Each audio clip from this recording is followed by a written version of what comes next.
अपने इमोशंस को कैसे कंट्रोल करना चाहिए जानने के लिए इस वीडियो को अंत तक ज़रूर देखें। मैं हूं मैक्सिन, आपकी दोस्त। मेरे चैनल को विजिट करने के लिए, मेरे वीडियो को देखने के लिए मैं आपका हार्दिक स्वागत करती हूँ। एक व्यक्ति के अंदर में इमोशंस का होना गलत बात नहीं है, क्योंकि व्यक्ति के अंदर में अगर इमोशंस नहीं रहेगा तो उनके अंदर में इंसानियत ही नहीं रहेगा।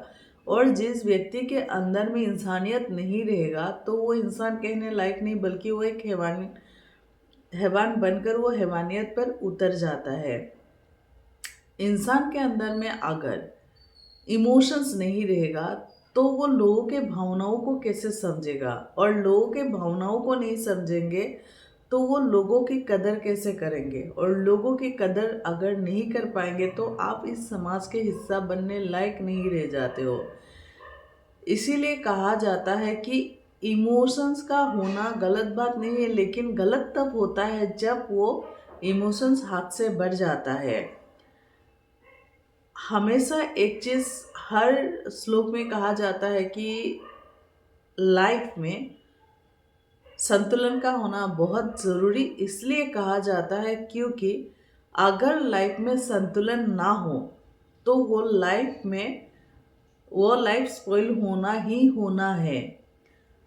इमोशंस हो, लेकिन आप इमोशंस को काबू करना आपके अंदर में होता है। क्योंकि जैसे एक एग्जांपल है, आपके घर में आपके पसंद का खाना बनाया गया है, वो भी बहुत टेस्टी करके, लेकिन इसका यह मतलब नहीं है कि आप 4 लोगों का खाना अकेले ही खा जाओ।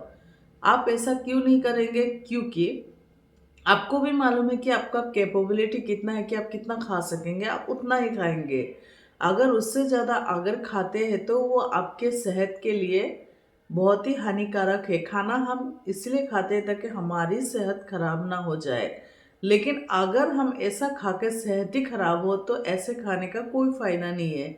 मैंने आपके पसंद का खाना इसलिए बोला है क्योंकि हम अपनी लाइफ में उन्हीं लोगों को ही एंट्री देते हैं जो हमारे पसंद के होते हैं, या हम उसी काम को ही एंट्री देते हैं जो हमारे पसंद का है। यानी कि हम दिल लगाकर उस काम को करते हैं जो हमारे पसंद का काम होता है, या हम उस व्यक्ति के साथ दिल से इसलिए जुड़ जाते हैं जो कि हमारे पसंद का हो। अगर हमारी पसंद का ना हो तो वहाँ पर हम जुड़ने की कोशिश भी नहीं करते हैं। आप उस काम का या तो उस व्यक्ति का आदी क्यों बन जाते हो? अपने आप को उन व्यक्ति के सामने खुद को क्यों समर्पित कर देते हो, जिसके वजह से आप उन्हीं के ही होके रह जाते हो?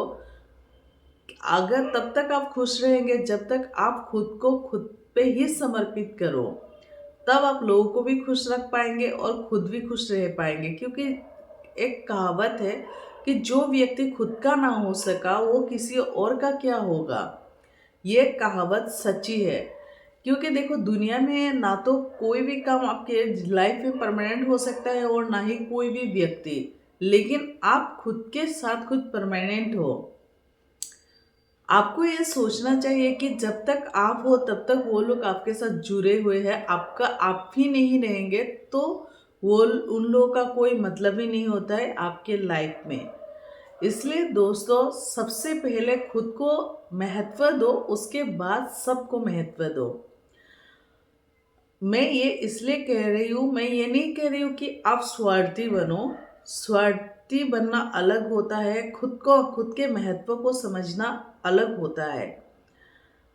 इमोशंस को आपको चैलेंज करके आप कभी भी उसे कंट्रोल नहीं कर सकते। अगर आप मान के चलो किसी व्यक्ति को आप भूलना चाहते हो, लेकिन आप भूल नहीं पा रहे हो, आप उसके इमोशंस में डूबे हुए हो और आप इमोशंस को चैलेंज कर रहे हो कि देख, मतलब गुस्से में आके ये चैलेंज कर रहे हो कि देखता हो या देखती हो, आज मैं उस व्यक्ति को याद ही नहीं करूँगी, देखती हूँ कैसे याद आता है। इसका ये मतलब होता है कि आप उस व्यक्ति को याद करने के लिए अपने इमोशंस को चैलेंज कर रहे हो कि उस व्यक्ति को याद दिलाओ मुझे।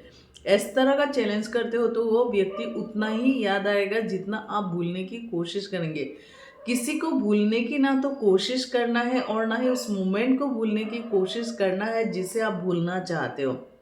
क्योंकि भूलने की हमें वो चीज़ ज़्यादा याद आता है जिस चीज़ को हम याद नहीं करना चाहते हैं, जिस चीज़ को हम भूलना चाहते हैं। तो आपको ना तो भूलने की कोशिश करना है और ना ही आपको उस चीज़ को याद नहीं करने के लिए कोशिश करना है, बल्कि आपको नॉर्मल ही रहना है। आपने जो इमोशंस है उसे केवल सही दिशा दिखाना है। प्रैक्टिकली जो आपको सही लगता है वो सही दिशा दिखाना है। इमोशंस आपके कंट्रोल में होना चाहिए, इमोशंस के कंट्रोल में खुद नहीं। आप इमोशंस को चैलेंज नहीं कर सकते हो, बट इमोशंस को सही रास्ता तो दिखा सकते हो। और जब आप अपने इमोशंस को खुद सही रास्ता दिखाएंगे तो वो इमोशंस भी आपके ही कंट्रोल में होगा। इसी तरह से ही इमोशंस को कंट्रोल किया जा सकता है। तो दोस्तों, आशा करती हूँ ये मेरी वीडियो आपको ज़रूर पसंद आया होगा। अगर पसंद है तो अपने दोस्तों से ज़रूर शेयर करें, और अगर पसंद है तो लाइक भी करना। और अगर कुछ कहना चाहते हो तो कमेंट बॉक्स में कमेंट ज़रूर करें। और अगर पहली बार मेरी वीडियो को देख रहे हो तो मेरे चैनल को सब्सक्राइब करते हुए बेल आइकन को क्लिक करें, ताकि मेरी आगे जो भी अपडेट होगा मेरे चैनल में वो उसका नोटिफिकेशन जो है वो आपको इजीली मिल जाएगा।